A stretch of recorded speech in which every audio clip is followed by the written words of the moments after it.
Welcome back to the show, and thank you very much for joining us tonight. We are still on Good Evening Ghana.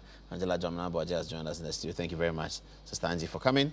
Hello. It's a pleasure. Yes, nice to see you. Yes, and we will be talking to her a lot tonight. Emails coming in.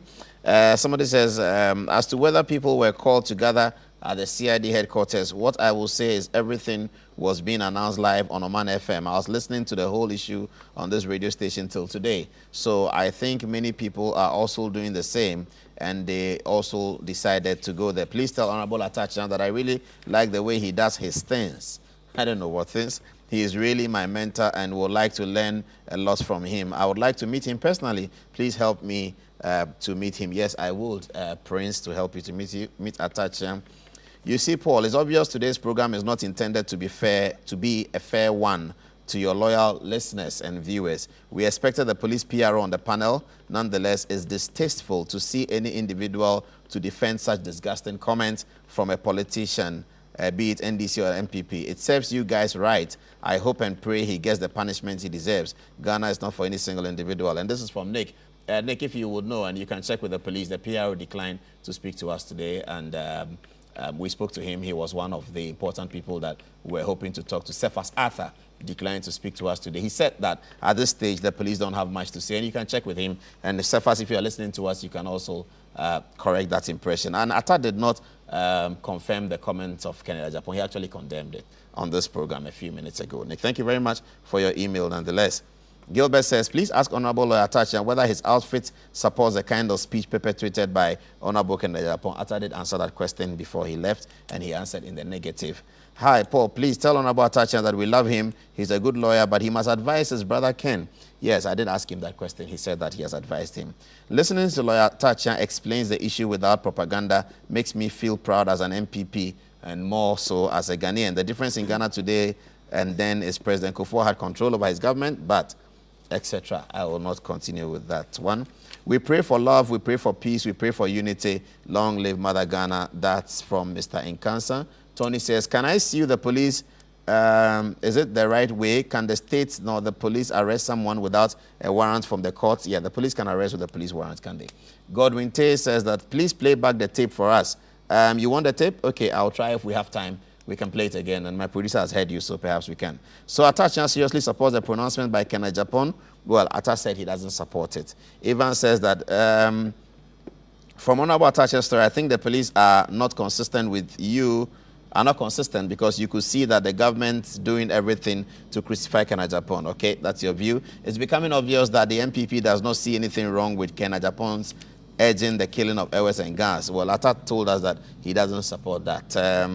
Another one says, please ask Atta why Kennedy Agyapong's house was searched and what exactly the police were looking for. Atta is already gone. It would have been an important question. Sorry, it escaped me. Paul, the police and the BNI are not interested in jailing Ken. Ken should learn something from here. Mills is on top of affairs in Ghana. God bless President Mills. He says, Yawenchi says, I think it's a rule of law in the right step and direction. It is also a victory for Ghana. That's our democracy. As a nation, Lawyer Atachan, I think you are the best legal advisor. You said you were in the conference room. How did you know the size of the crowd between 2 p.m. and 3 p.m., etc., etc.? Okay, we have to talk to Angela at this stage. Hi, madam. What were you going on about on radio yesterday? I heard you. You spoke quite well, but who were you representing and what were you talking about regarding speech during elections and the conduct of politicians? Well, thank you very much, Paul. It's a pleasure to be here. I was the spokesperson for the Civic Forum Initiative, which is a coalition of NGO civil society organizations that's been coordinated by the Institute for Democratic Governance, that is IDEG. It's been in existence since 2007, and if you remember, when the biometric, no, that was not biometric then, the register, the voters' register was bloated. You know, the Electoral Commission had to find ways in which it could clean up that register. And it needed some support from other members of society, other stakeholders. And that's when the Civil Forum Initiative was born. It consists of a steering committee of several organizations, including Abantu for Development, TUC of, that's the Trade Union Congress of Ghana, the Christian Council of Ghana is on it, the representative of the Chief Imam's office is on it. Wildaf Ghana is on it. The Ark Foundation is on it. There are quite a number of us civil society organizations. And if you would remember also that, especially during the runoff in the 2008 elections, there were several troubles, and the Civic Forum Initiative actually facilitated the eminent persons of Ghana, including the Catholic Bishops' Conference, the moderator of the Presbyterian and the Methodist churches, and so on, to mediate between the political parties, between the candidates, towards getting some peace during that time. And several statements were issued from this forum and so on. I think sometimes we have short memories, and often I also suspect that people do not really listen to civil society organizations. Maybe because you don't mention names. Well, what's in a name? You don't say Esla Owusu, Nilante Vandapo, Atachia, Ken Ajapon. You don't attribute, you're quite general about the statements that you make. Well, you see, there's a reason for that. Mm-hmm. Our main purpose is for peace, and we are urging restraint on all sides. There's been enough talk about people who have done this and that. When it is necessary, we do mention names. If you heard our press statement that went on yesterday, it was a 12-bullet point statement. And at a certain point, we condemned in no uncertain terms, the utterances of the Honorable Ken Ohene Japan, because we felt that as an honorable member of parliament, at that highest level of an official of Ghana, a leader, the kind of things that came out of his mouth was just too inflammatory and needed to be spoken to. So we did that. When the occasion arises, we do that. But we also need to speak to certain sections of the public. We spoke directly to the president as the executive president of this country as to how he can support the police and security agencies to impartially do their work. We spoke to the police council. Sometimes when these things happen, we do not know that the police is under enormous pressure from both, from all sides, not just both sides, all sides. And you don't know where their policy-making organ is, within all of these things. We called on the police council, headed by the vice president, to set up and protect the police from the pressures that are coming from the political parties and so on. We called upon the National Media Commission to bite a little harder. We called upon the ordinary people of Ghana to be restrained in their actions. You can support your MP, you can support whatever, but there's lawful action. You can't be throwing stones at people's cars. You can't, for the sake of peace in this country, be doing what it is that people are beginning to do these days. That's totally shameful.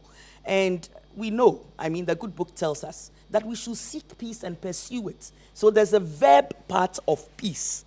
You don't only talk about it, you seek it, you actually actualize it by taking certain steps, either refraining from doing something or actually taking positive steps to ensure that there's peace. What kind of sanctions do you prescribe in the next 7 months for hate speech perpetrators and violence perpetrators, people who incite other people? What sanctions do you prescribe? Well, you see, people do complain that we don't have hate speech legislation in this country.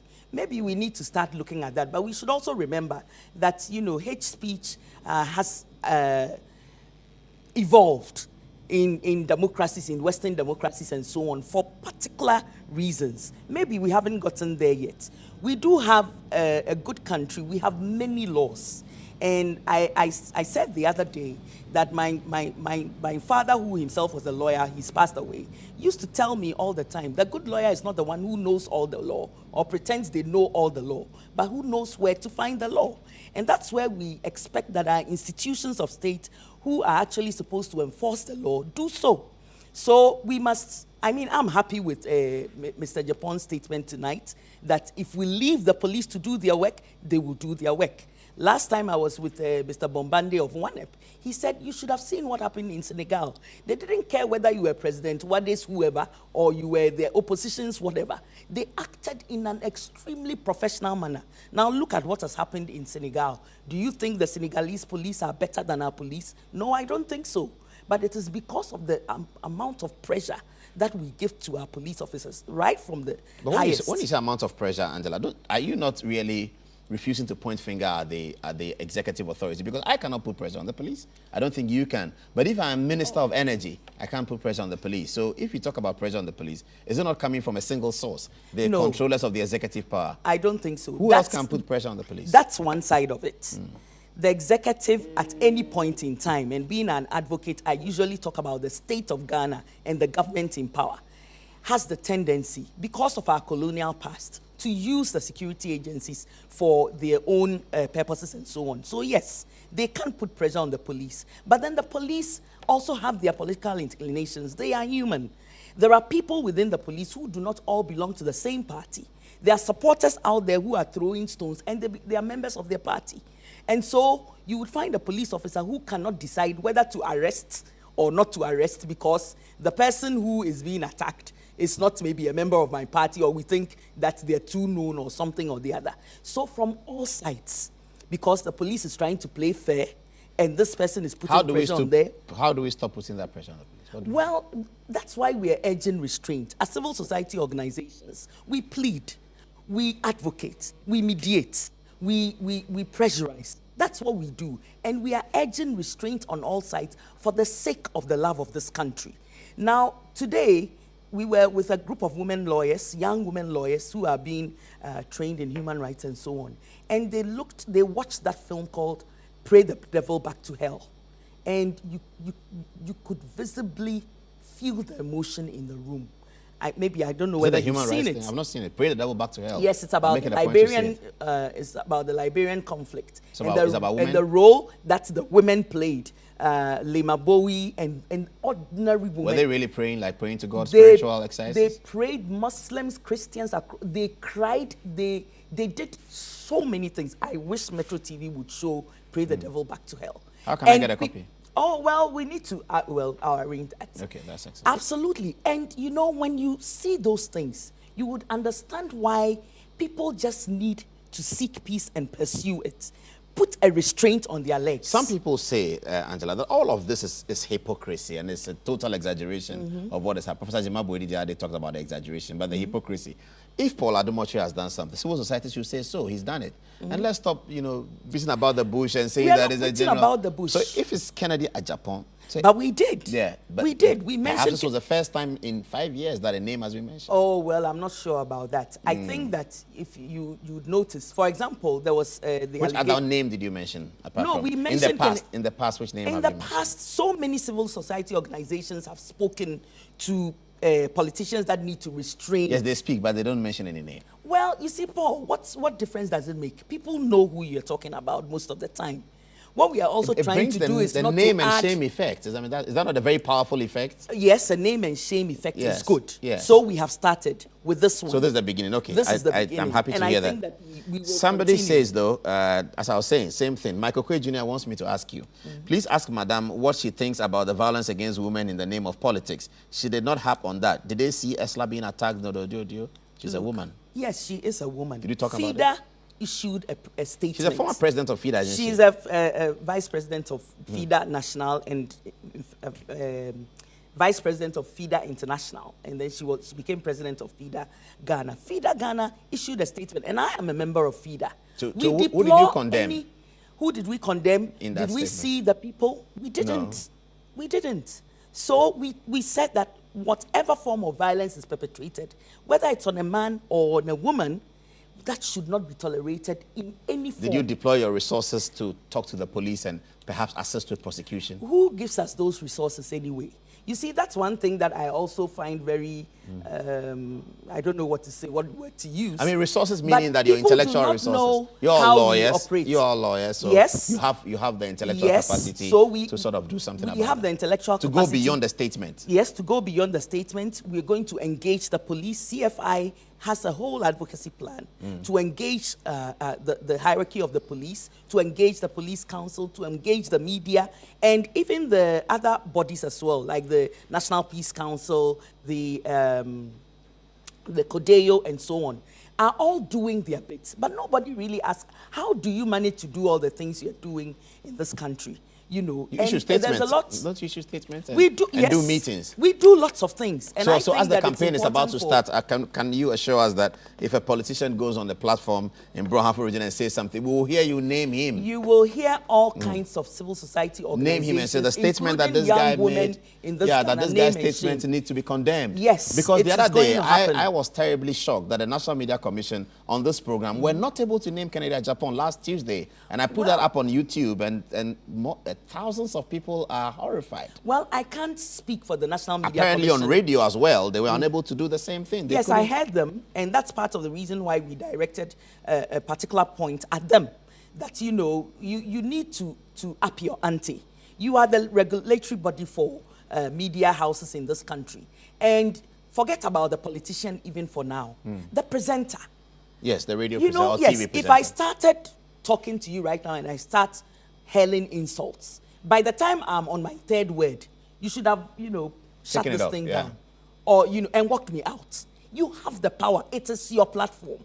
So I believe that there is nothing stopping the National Media Commission from calling to order presenters and media persons who are key, because it's happened in other countries. The war started. In terms of media, would it with the not be the media. National Media Commission being the key person, you know, Well, to do that? right now, I'm not sure. I think we need more of a coordinated front in which the GJA, the National Media Commission, the Editors Forum, these people should come together and then decide that we're going to have some sort of self-regulation. We're going to see to it that none of our members do the kinds of things that they do and get away with it. A very quick query. Another message says that, but the coalition did not specifically condemn what happened at Ododo, nor did they condemn what a presidential staffer openly waxed lyrical about his desire to commit an illegality of preventing an identified group of people from registering. They say you didn't condemn that. I think that they did not hear the full statement.